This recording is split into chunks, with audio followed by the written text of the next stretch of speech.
Hey everybody, it's 123 Mr. B here. We're doing our Breaking Math series. We're going to talk more about division. This is one of my favorite videos because we get to talk about division statements that are divided by other division statements, but this time we're going to be talking about reversals. Okay, reversals are so powerful because one reversal, that changes things in a direction, but if you had a second reversal, you're back to normal. Okay, imagine if you turn the lights, if the lights were on and then you turn them off and then on again, you've reversed it twice, but you're back to what you started with. And that's what we're going to be using in this. And the reason why that's important in all these questions is because these questions here, 3 divided by 2 and 2 divided by 5, do not give us nice tidy answers.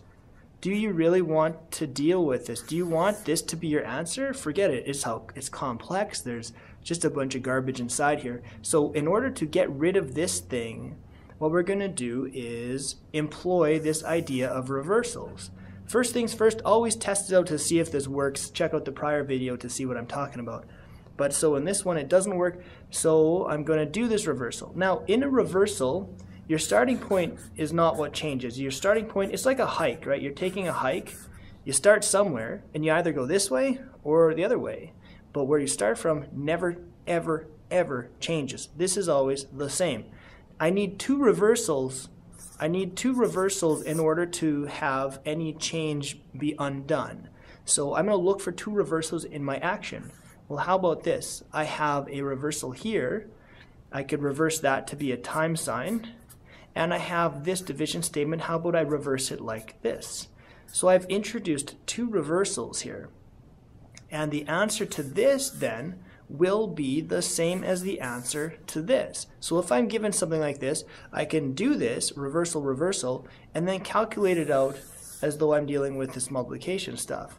3 times 5 is 15, 2 times 2 is 4, that must be my answer. The answer to this thing is also this thing, okay? This stuff here was just the long way. It turned out really ugly, okay? So this is our answer, and of course we would have to put that through the division machine to make sure we know what we have here. Whoops. Okay, lots of videos that show what's going on here. 3 3/4. Okay, so 15 divided by 4 equals, I don't know. I skip counted by 4, 8, 12. 12 works. 12 divided by 4 is exactly 3. Plus 3 divided by 4 is just 3 divided by 4. So therefore I add these together, I get my 15. My action stays the same. And then I just add up whatever I had here, 3 3/4. 3 and 3 divided by 4, and there's my answer, 3 and 3 divided by 4. So this answer is the answer to this, but this answer is also the answer to this. Okay, let's try a couple more questions here. Watch carefully. Two reversals is what we're looking for here. So first of all, I'm going to test this out. Does it work? 4 divided by 3 and 3 divided by 7. Okay, so that's 4 divided by 3, 3 divided by 7, or even 4 divided by 3 divided by 3 divided by 7. So both of these, this is what goes through my mind. I don't want to deal with this. It doesn't make life easy. I want easy, right? So instead I'm going to take my original thing and employ two reversals. My starting point never changes, so there it is. But here I can reverse one thing, and here I can reverse another thing. So I flip this, say, and I'm going to go back to my multiplication. Division statement multiplied by a division statement. I just go across the top. 4 times 7 is 28. 3 times 3 is 9. So that must be the answer. Therefore, the answer to this question is also this. Okay, now of course we're going to break that down. 28 divided by 9 equals, I don't know. But I do know that 27 divided by 9 is 3. And if I add one more, 1 divided by 9 is the same as saying 1 divided by 9. Plus sign, plus sign. 27 plus 1 is 28. The action is always the same the whole way through. And my answer is 3 and 1 divided by 9, just like that. So it's quite simple. If it doesn't work here, we just do the switch and flip. A couple more quick examples here.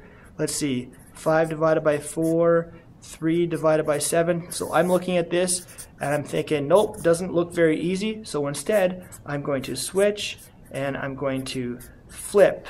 5 divided by 3. This is the same This is the same here. Switch, flip. Those are my reversals here. So here I have 5 times 7 is 35, and 3 times 4 is 12, and that's my answer. Therefore, the answer to this original question is also this thing. Now, of course, I got to put it through the division machine. 35 divided by 12 equals, I don't know, but I know that 24 divided by 12 equals 2, and I know that I have 11 more to go to reach 35. 11 divided by 12 is just 11 divided by 12.